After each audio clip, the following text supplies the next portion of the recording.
नमस्ते बच्चों, आज हम अपना अपना भाग्य की कहानी को सुनेंगे। एक बार जैनेन्द्र कुमार और उनके एक मित्र नैनीताल घूमने के लिए गए। वहाँ होटल दी पब में वे रुके। शाम के समय पर्वतीय शीतलता का आनंद लेने तथा रंग बिरंगे बादलों के सौंदर्य को देखने के लिए वे बाहर घूमने गए। बहुत ठंडक होने पर भी लेखक के मित्र उस प्राकृतिक सौंदर्य को छोड़कर होटल के कमरे में नहीं जाना चाहते थे।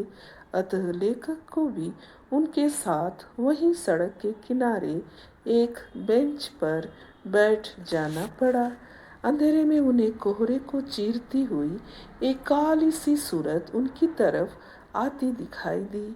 छाया के निकट आने पर उन्होंने देखा तो 10-12 वर्ष का एक लड़का था जो नंगे पैर तथा नंगे सिर था। उसने एक मैली सी कमीज पहनी हुई थी। लेखक के मित्र ने उसे बुलाया और पूछा कि दुकान में नौकर था। पूछा कि वह कहाँ जा रहा है।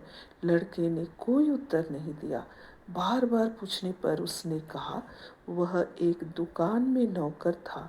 उसके मालिक ने उसे काम से हटा दिया। उसने सुबह से कुछ भी नहीं खाया है, इसलिए वह बिना खाए ही सो जाएगा। उसने बताया, मेरा गांव यहाँ से लगभग 22 किलोमीटर दूर है।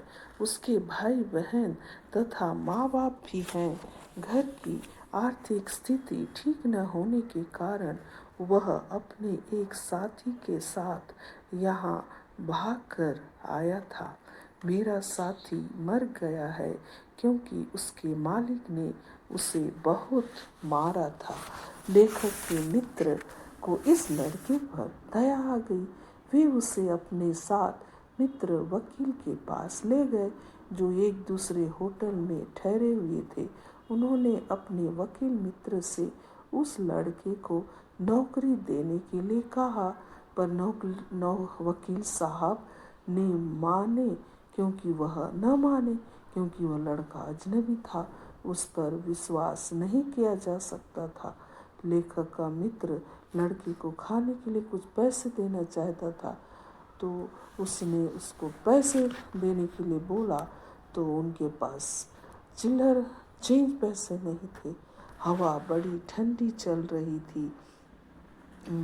मित्र ने कहा उस लड़के के पास बहुत कम कपड़े हैं।